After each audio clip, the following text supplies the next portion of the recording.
Soy Marta Oliver, soy ingeniero técnico forestal y licenciada en Ciencias Ambientales. Hacía proyectos de medio ambiente en una gran ingeniería. Me apasionaba mi trabajo.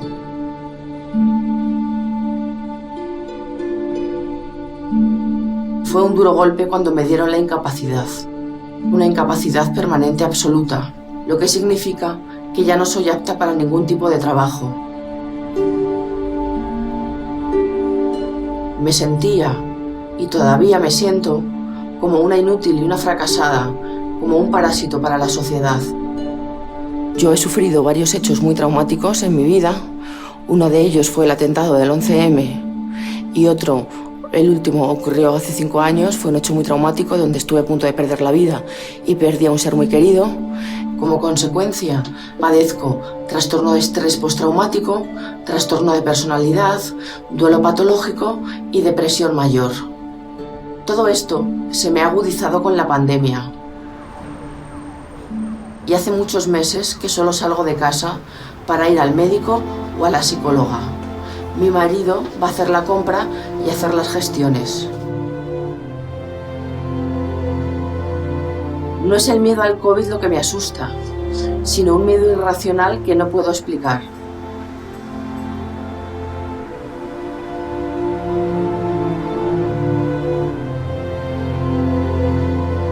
Además, con la pandemia, los pacientes de salud mental han aumentado considerablemente y no se está prestando ninguna atención a este gran problema.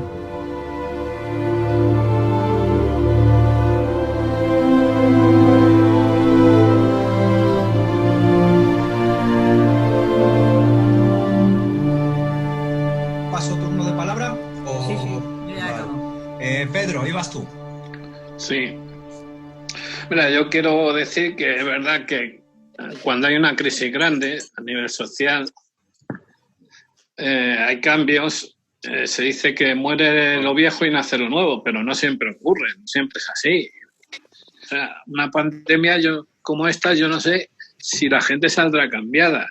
Cambiará el mundo y la manera de pensar de muchos. El coronavirus está ahí y entonces hay que hacer otro modo de vida, ¿verdad? También este grupo es consecuencia de la situación de la pandemia. El tema es si a cada uno de nosotros nos está produciendo un cambio, ¿no? Y también, a mí es que lo digo porque me parece como muy importante hablar realmente de si nos está afectando.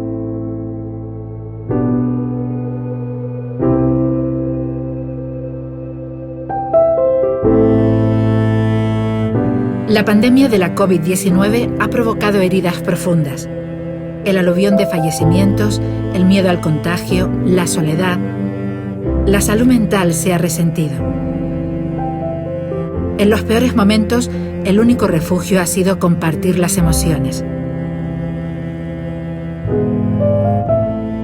Al principio pasaba, entramos 5 personas y mandábamos mensajes. Oye, qué bien nos lo hemos pasado hoy hablando los 5 que estamos. Entonces, poco a poco... Eran poco terapéuticos, entre comillas, ¿vale? O sea, sí que eran terapéuticos porque habían contacto, pero era más, ¿y a dónde tengo que darle? Es que no te veo, y la cámara del revés. Le tienes que dar la vuelta a la cámara. Pero ¿cómo le doy la vuelta, no? Entonces era más así, más informal, muy informal. Y ahora va a haber problemas en la población general. En todo el mundo, quiere decir, ¿no? O sea, no en todas las personas, que nadie se asuste, pero quiere decir, todos tenemos un problema con esto. Esos problemas en ese contexto. Y como ese contexto además es compartido, y como el ser humano además es social y construye las cosas en relación con los otros, por eso es tan importante que las respuestas sean colectivas, ¿no? a esos problemas, y que la construcción de qué pasa después de todo esto, ¿no? Cuando dice que hay gente que aguanta mejor esta pandemia cuando se abre a los demás, cuando les cuenta lo que les pasa. Las emociones negativas son un sistema de alarma que tenemos para que nos salve la vida. Si ya sentías mucha soledad y malestar estando sin la pandemia, pues pues como que esa soledad y ese malestar pues se multiplica y a veces no puedes compartirlo. Para los que ya sufrían algún trastorno de salud mental, el coronavirus ha sido más difícil de afrontar, pero también la pandemia ha destapado heridas ocultas en la población.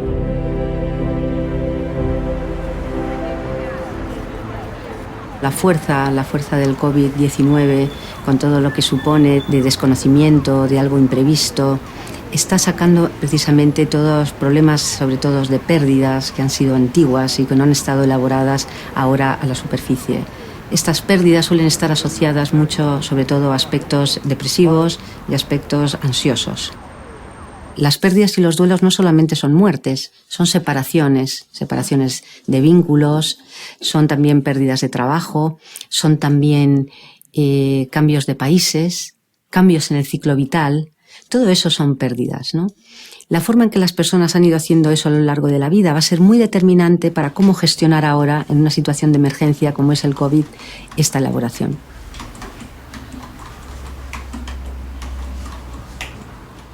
Durante la pandemia yo lo que más he sufrido ha sido estrés.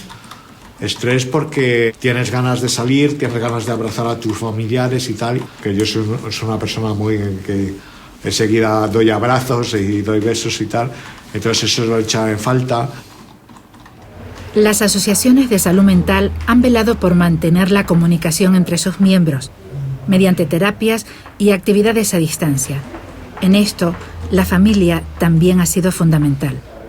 Mi madre, por ejemplo, me llamaba por teléfono todos los días, pues 3 o 4 veces al día, ¿sabes? Para que yo, que vivo solo, para que me sintiese acompañado. Y digo, ya que no te puedo ver, pues por lo menos que sepas que hay alguien preocupándose por ti, que oigas una voz distinta y tal. Y entonces, bueno, pues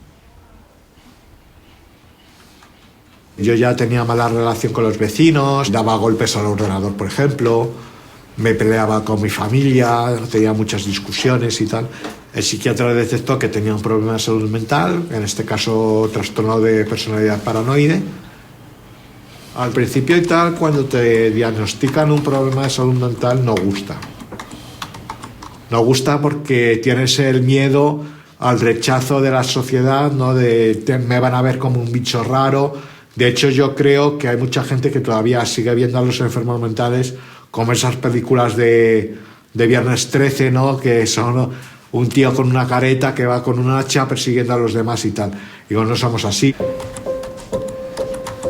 Gracias al apoyo psicológico y tal, pues me dan esas pautas y me hacen ver que ciertas reacciones y tal que yo he tenido en el pasado, pues que no son las adecuadas.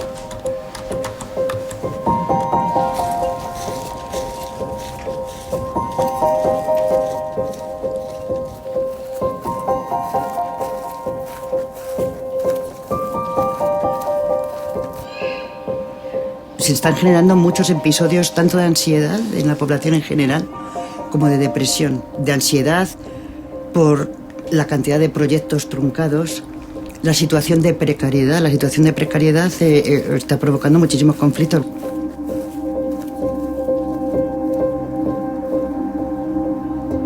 La depresión yo lo podría definir como un episodio de tristeza continuado, ¿no?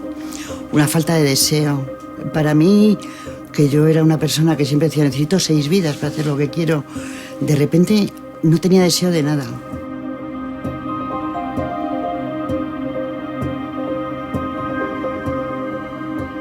Yo quería desde ser realizadora teatral, hacer antropología, escribir un libro, escribir poemas, y de repente se te corta todo, nada te ilusiona, absolutamente nada.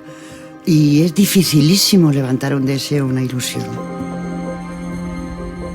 Este sofá se ha llevado una paliza en toda la pandemia, ¿no? La verdad es que aquí dormía, aquí comía, aquí vivía, vamos, como la casa me sobraba el resto. Con este sofá y la tele me valía, ¿no?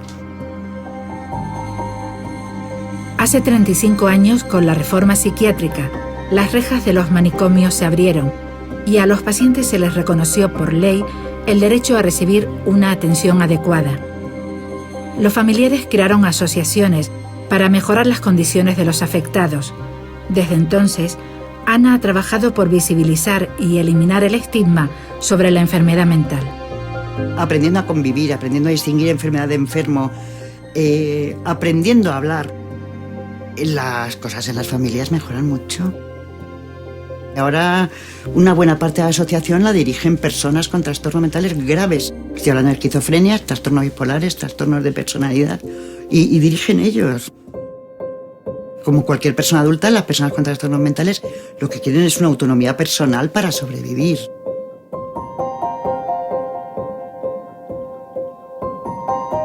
El COVID-19 está poniendo mucho sobre la mesa el tema de la importancia de que la salud mental se integre en la salud general de la población. Porque la tristeza, el miedo, la muerte, la desesperanza, todo eso son emociones intrínsecas del ser humano. Van con él siempre y por lo tanto merecen un estatuto de pleno derecho, igual que otros sufrimientos físicos del cuerpo.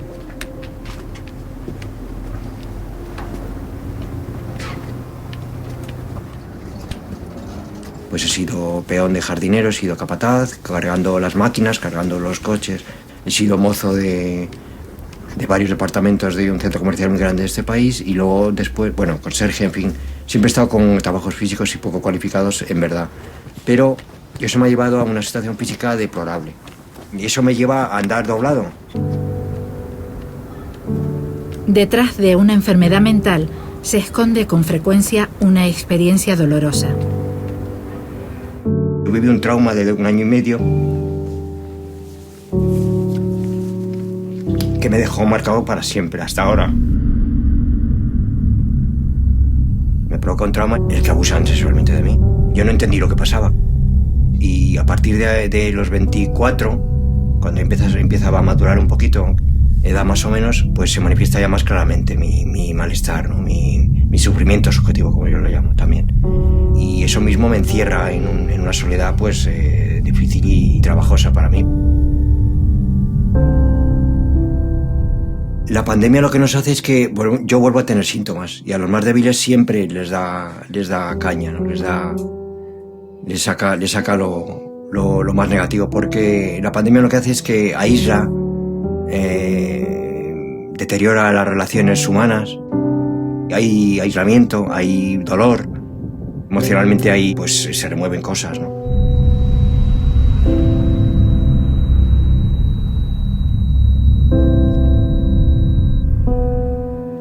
Ha habido menos ayuda, más gente con dificultades. Y han quedado esos meses de confinamiento estricto y de estado de alarma, han quedado mucha gente fuera del sistema. Yo estaba con síntomas como puedes adivinar, en plena estado de alarma, porque tenía una situación casi de calle, de exclusión social. Pero yo tengo 2 hermanos con adicciones y con droga, todavía después de convivir con ellos toda mi vida, y aún siguen con esos temas en su mente. Oye, pues Dina es experta en adicciones. Sí, yo tengo... ¿Lo sabes? Sí. ¿Sabes que es experta en Sí. adicciones? Es que aquí cada uno que tenemos sí. es un experto en algo. Pero yo ofrecí ayuda a mi hermano, Ana, y no quiere, porque se cierra. Ya. Dice, es que tengo miedo a coger el COVID, por la pandemia. Y claro, es otro problema que he visto, entre que lo mal que está el poder ir a la seguridad social, que ya para que te den hora solo llamar por teléfono es tremendo, y por el tema del miedo, digamos que se están dejando la salud como un poco aparte. Sobre todo la salud mental, Ana, que tú lo sabes, que la salud mental es la más débil de todas las saludes.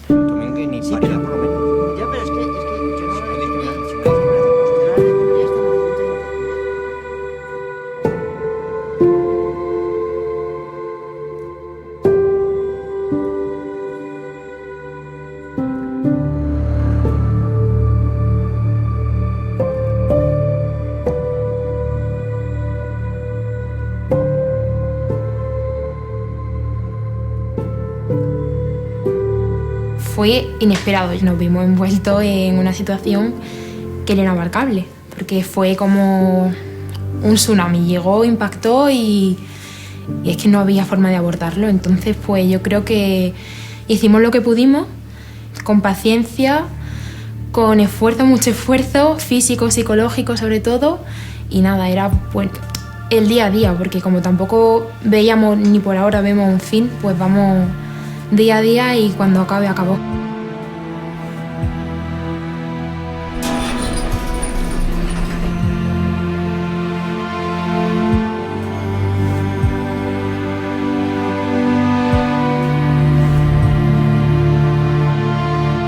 Las unidades de cuidados intensivos y las plantas COVID se han convertido en campos de batalla. Los sanitarios han vivido en primera persona los estragos que causa esta pandemia. Vaciaron toda la noche, o sea, vaciaron toda la planta y en la noche la fueron llenando de gente COVID. Entonces subían los pacientes pues de 4 en 4, te dejaban las camas en el pasillo. Y recuerdo que es que no daba tiempo a tú meter el paciente en la habitación, tomarle una tensión, valorarle, hablarle. Yo recuerdo que más de uno llegamos a la cama y se había muerto. O sea, de llegar y que se había muerto. En el minuto en el que lo habían dejado en el pasillo para que tú lo metieras en planta, de la cantidad de gente que había, era inabordable.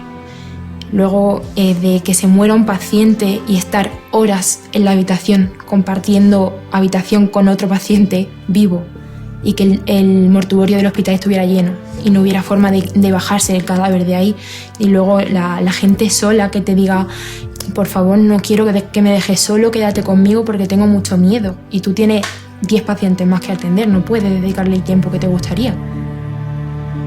Por ejemplo, abuelitos que se desorientan y te confunden con su nieta, con su hija, y te hablan con un cariño, como si fueras tú parte de su familia, y tú pues te haces pasar por quien haga falta porque él se siente acompañado y querido en ese momento, pero, jolín, a mí eso me hace sentirme muy triste.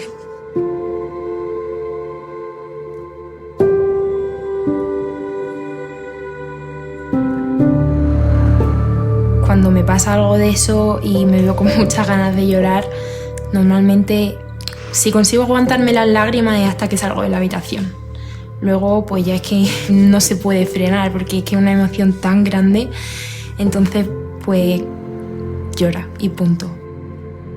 Y muchas veces al final he terminado llorando delante de un paciente y bueno, y pues intento no hacerlo porque si te ven a ti, que eres como el responsable, la persona que está ahí para darle apoyo, si te ven flaquear, pues al final...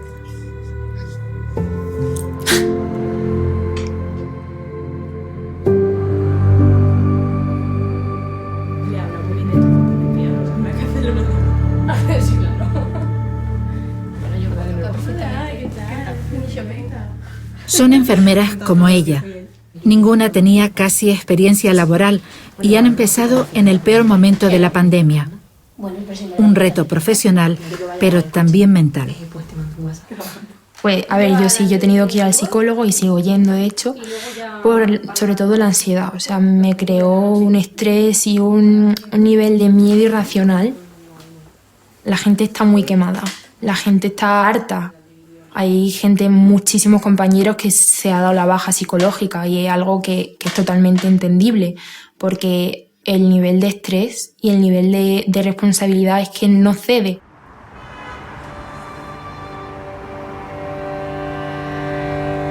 En hospitales como este ha funcionado desde el principio de la pandemia un servicio de atención psicológica para los sanitarios. En las mismas plantas en las que trabajan, en consulta o en terapias de grupo, los psicólogos han hecho posible que sus compañeros médicos, enfermeros, todo el personal del hospital pueda desahogar su angustia. Es que el hospital se transformó en un hospital COVID. Aquí llegó a haber 1000 y pico camas. En un hospital de 1000 y pico camas, 1000 y pico camas de enfermos de COVID en todas las áreas. Todo el personal sanitario, es decir, se adaptó a un trabajo que no era el habitual, incluso que no era su especialidad. Es decir, gente que estuvo en las UCIs trabajando, por ejemplo, pues cuando eran enfermeras de pediatría. Eso es el estrés que supone ya no solo tratar COVID, el miedo a contagiarte, el miedo a luego volver a casa y contagiar a tu familia, sino el estar haciendo un trabajo para el que en principio no es tu especialidad. Entonces esa situación de sobrecarga, de estrés, de preocupación y luego el calado del sufrimiento del paciente, solo, aislado, sin la visita de la familia, sin ese apoyo, está siendo duro. Sí que estamos viendo ahora las secuelas, sobre todo de ansiedad, depresión y bajas de compañeros que ahora mismo pues están de baja por cuestiones psicológicas. Es un señor de 77 años, tiene antecedentes sobre todo oncológicos, un cáncer broncogénico en remisión completa. El señor viene con un COVID positivo, sí, confirmado, buen COVID, está aceptablemente, tiene una neumonía.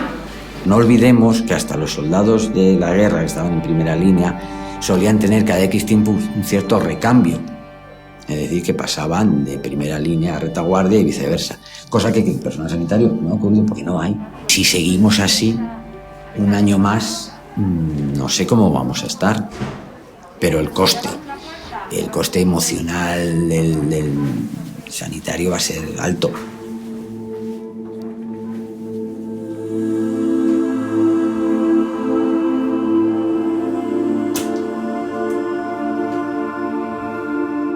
Tengo miedo, sí, tengo miedo un día a caerme y a no levantarme.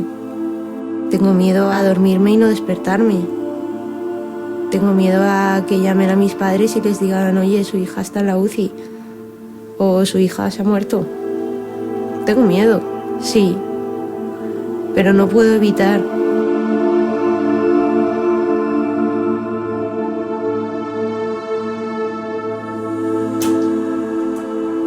Uno de los problemas añadidos que ha traído esta pandemia es que la saturación de los servicios médicos ha dejado en un segundo plano todo lo que no era COVID.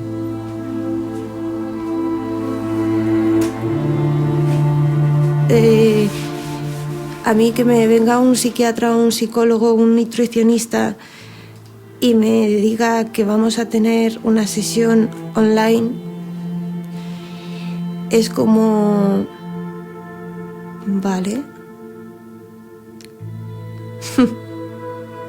Genial. O sea, no sé si sabes que estás hablando con una mentirosa. Con un mentiroso. ¿Estás comiendo? Oh, sí, claro que estoy comiendo.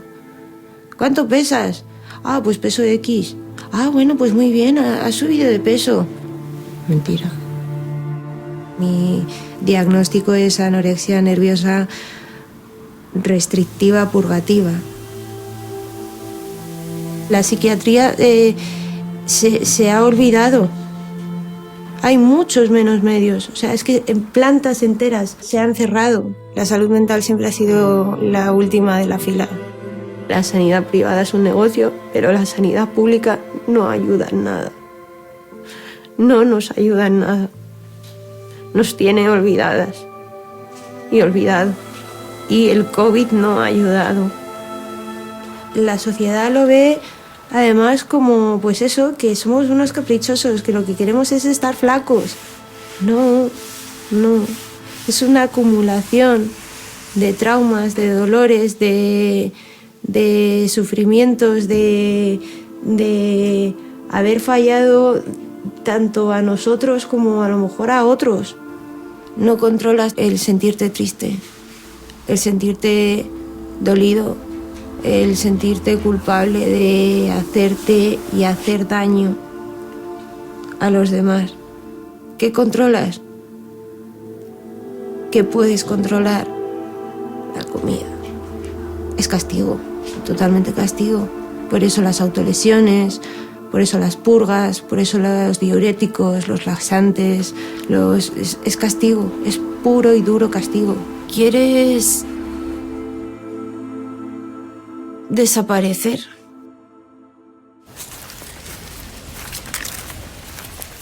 El concepto de enfermedad mental se ha ampliado mucho. Hoy se incide en que a lo largo de la vida cualquiera puede tener un trastorno de este tipo.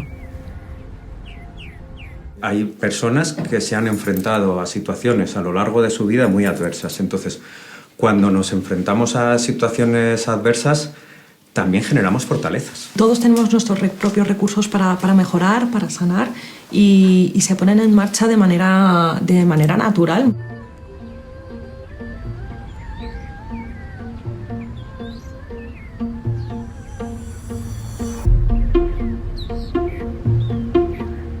Ahora, como no se puede viajar fuera y tampoco podemos tener las actividades en ambientes cerrados, intentamos buscar los parques que nos permitan hacer actividades en el cual las personas puedan trabajar aspecto cognitivo, trabajar la confianza, la comunicación, sobre todo estar con el otro. Importante. Tienes aquí una R. Utiliza estas palabras, Fernando. Tienes la R. Dar, solamente has puesto 2.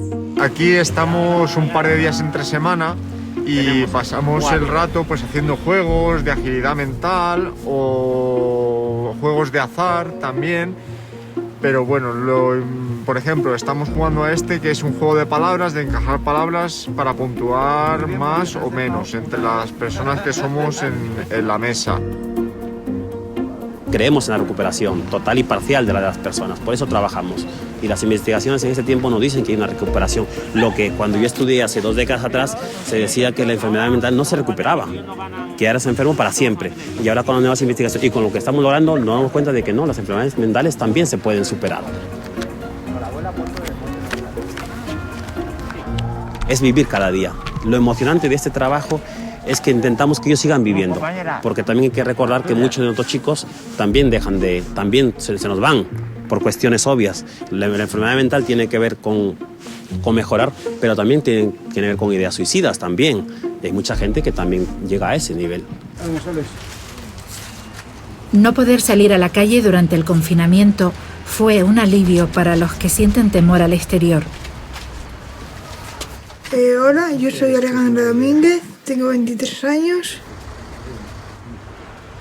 Yo estaba contenta porque no podía salir a la calle, entonces era la excusa perfecta, pues, dada mi pequeña agorafobia, pero luego me empezó a entrar una ansiedad muy grande de no poder tener terapia, de tener que tragarme todo, que se me hizo bastante duro y acabé en un ingreso. A Alex le gusta escribir, leer, hacer radio. Forma parte del equipo del programa La Luciérnaga de Radio Almenara. A mí me ha servido para abrirme,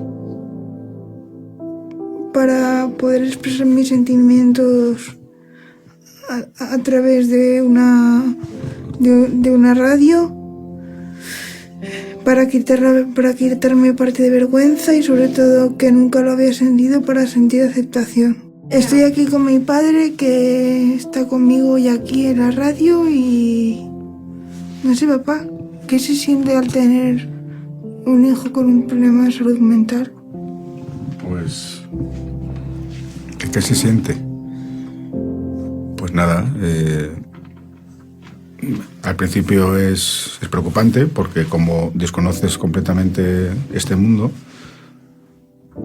pues no sabes muy bien qué hacer, y entonces pues empiezas con los médicos, con los neurólogos, y al final te das cuenta de que algo pasa, y entonces pues psicólogos, psiquiatras y demás, y ya poco a poco te van guiando, te van haciendo entender un poco todo el tema, y luego ya simplemente es pues eso, es mucho amor, paciencia y sobre todo confianza. Yo tengo mucha confianza en ti. Estuvo 3 años sin decir nada, hasta que ya un día vino, se sentó después del colegio, llorando, dijo que ya no podía más, y entonces habló. Ella estuvo 3 años sufriendo bullying.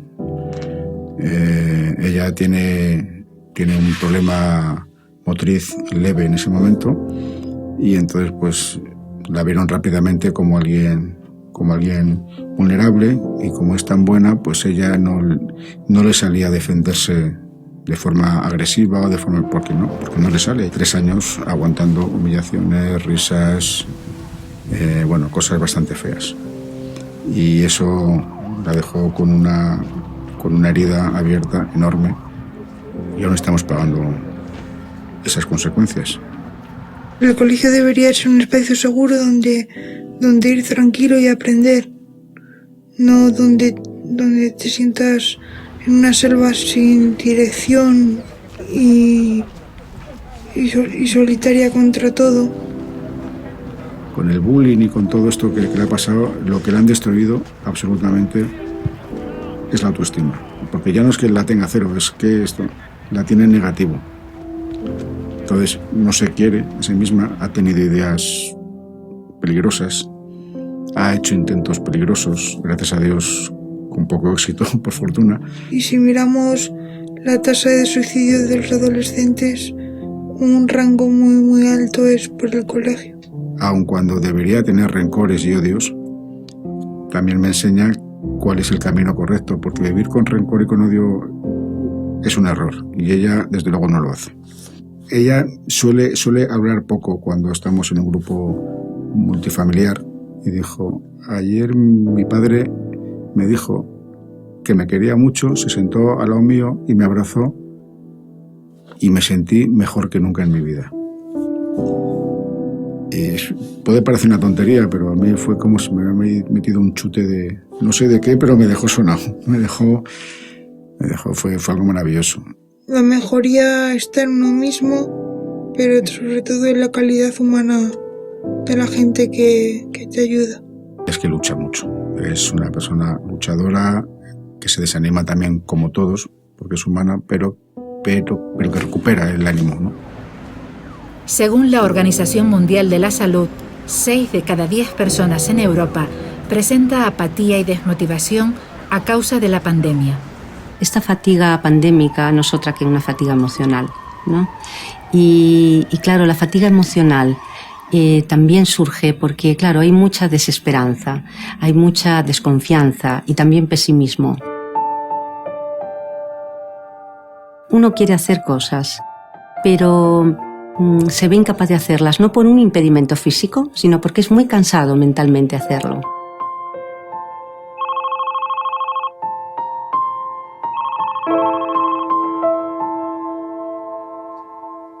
Oye, ¿qué tal? Sí, estaba justo ahora viendo este tema. A mí me ha afectado mucho el teletrabajo en el sentido de que me ha aislado mucho de mis amigos y me angustio muchísimo. Y yo era un animal social, o sea, estaba continuamente relacionándome con amigos, haciendo deporte. Ahora ya no lo tengo. Jugaba al baloncesto, no he podido practicar deporte en equipo, el deporte que haces es individual, y en ese sentido sí me ha generado mucha ansiedad y a veces angustia. El confinamiento total le permitió hacer cuadros, cursos por internet, componer, volver a tocar la guitarra. Pero ahora se le hace cuesta arriba concentrarse. A veces me evado, estoy viendo el Zoom y estoy pensando en otras cosas y odio el teléfono. O sea, cuando termina la jornada laboral, que es cuando empiezan los amigos a contactarte, a mandarte los WhatsApp y todas. Y es que ya hay un momento que lo pongo en modo avión porque no lo soporto. O sea, me angustia muchísimo. Después de estar todo el día enganchado, más tecnología, más contacto, me está costando. Y una cosa que me pasa que es que antes, a las 7, 7 y media, yo me levantaba como un resorte. Ahora es que no quiero levantarme. ¿Dónde los voy a tirar? Dímelo, dímelo. Estoy totalmente en un bucle. Entonces me levanto, voy a la ducha, me cepillo, coloco todo. De repente a las 9 en punto estoy mirando ya la hora, me siento a las 9 en punto, a las 12 hago una parada, como a las 2, 2 y media, me vuelvo a sentar a las 3 y media, a las 7, 7 y media que cierro, salgo a pasear a los perros y cuando llego a casa lo que me provoca es que tengo ganas es que tengo horario europeo. O sea, lo que antes no hacía, ceno a las 7 y media, 8 y a las 9, 9 y media me estoy subiendo a dormir. Y solo quiero que acabe el día.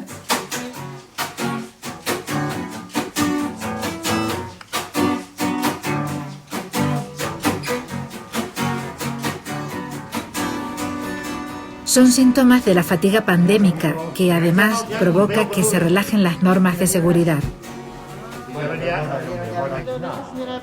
Otros, como los miembros de AFAEN 5, intentan superar con los debates el temor a contagiarse. Algo tan sencillo como verse en persona ha sido liberador para ellos. Sí hay miedo, hay mucho miedo. Y se nota en las relaciones, sobre todo en las relaciones humanas. Tú estás vacunada, tú no, y yo no estoy. Y, oye, ¿cómo tenemos que empezar a movernos o a relacionarnos entre...? No, lo digo porque los miedos pueden ser diferentes. Yo he visto gente que va con pantalla, 2 o 3 máscaras, una barbaridad, ¿vale? Y se nota la gente más tensa, que si esto, no sé qué, no sé cuántos, que sí que tienes que tener cuidado, tal, pero que hay más vida y más cosas aparte del COVID.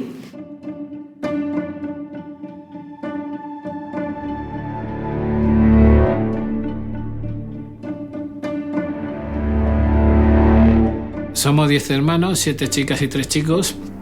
Y claro, atender a tanta familia, 2 padres, y cuando estás criando un hijo te aparece otro. Y entonces, pues el apego, que son un mínimo de 3 años, a veces no se forja bien por ese motivo. O sea, a la hora de relacionarse eran fríos. Y claro, eso se los traspasa al hijo.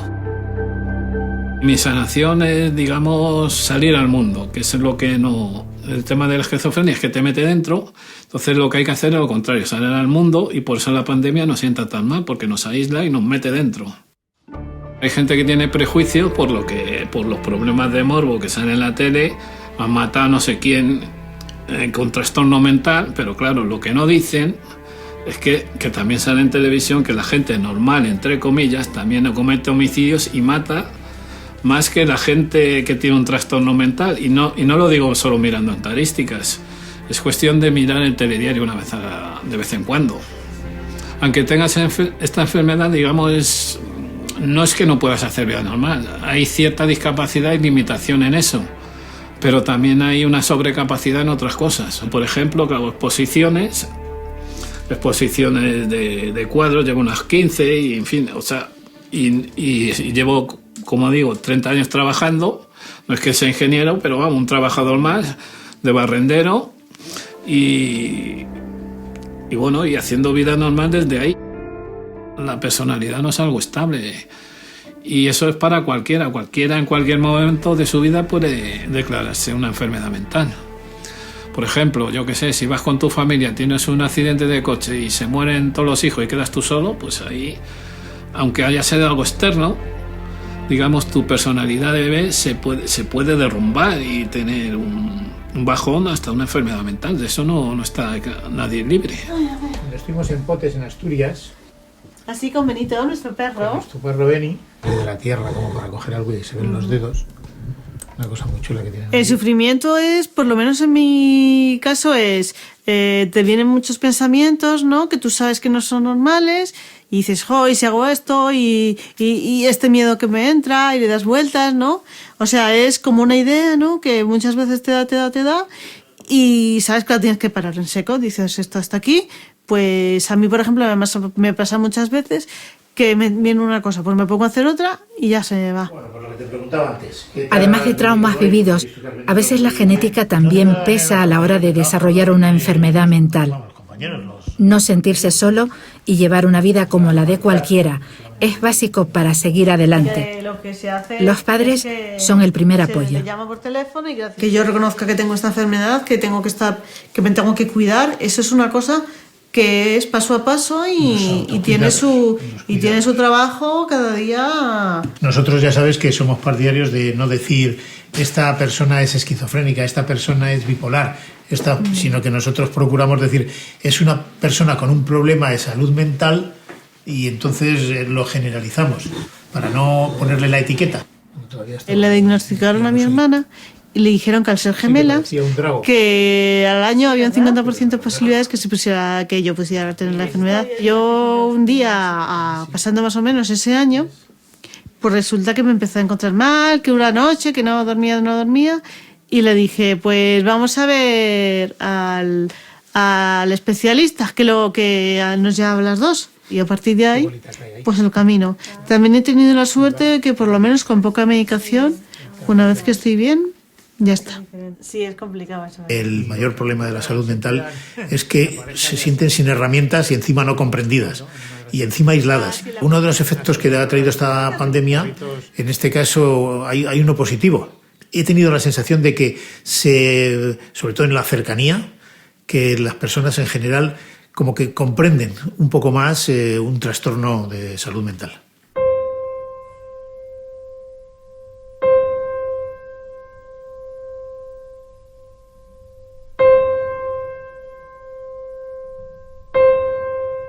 Cuando digo que he estado en lo más hondo, quiero decir que he estado muchos meses ingresada en distintos hospitales psiquiátricos. He estado muchos meses en mi casa metida en la cama sin poder levantarme, sin levantarme para comer, sin ducharme, sin hacer absolutamente nada. Y he intentado suicidarme varias veces. Por eso estoy también muy comprometida con la lucha para la prevención del suicidio. Desde el 11M, Marta tiene agorafobia. Siente temor a salir a la calle y con la pandemia ha empeorado.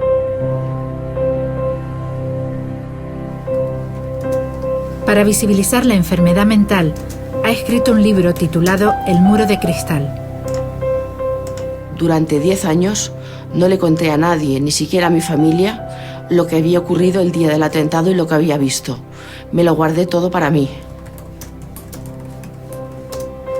No fui a terapia, seguí trabajando, me refugié en la hiperactividad, trabajaba 12 horas al día en una ingeniería y por las noches, como no podía dormir, porque desde entonces sufro insomnio crónico, me saqué otra carrera universitaria. O sea, lo metí todo debajo de la alfombra.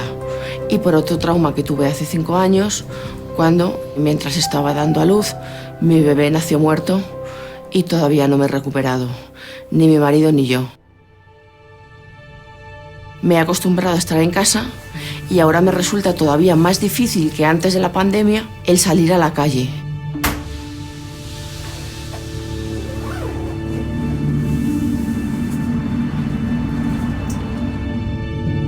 Cuando salgo a la calle siento que algo malo me va a pasar, que un terrible peligro me acecha y me pongo muy nerviosa. Me entra la ansiedad, es muy fuerte, me quedo sin respiración, se me acelera el corazón.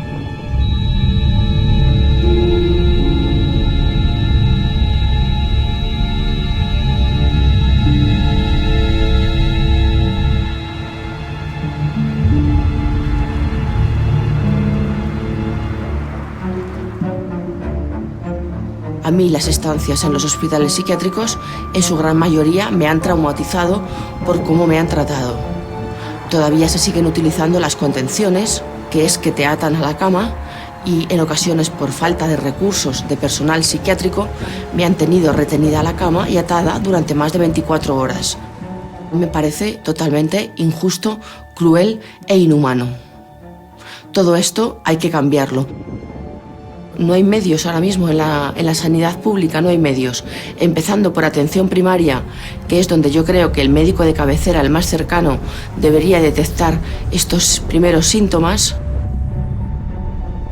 Yo he ido a solicitar un psicólogo y me han dicho que había una lista de espera de 6 meses y luego te atienden en consulta cada 2 o 3 meses. Esto es una atención totalmente ineficaz. Y las enfermedades mentales están muy estigmatizadas, entonces la gente no lo cuenta, no lo comparte y no se lo dice a su médico, ni va al psicólogo ni pone medios. No hay nada de qué avergonzarse, al contrario, es un paso muy valiente y es una decisión responsable porque es tu autocuidado, que se lo cuenten a sus familiares y amigos más íntimos, porque su apoyo es fundamental para salir adelante.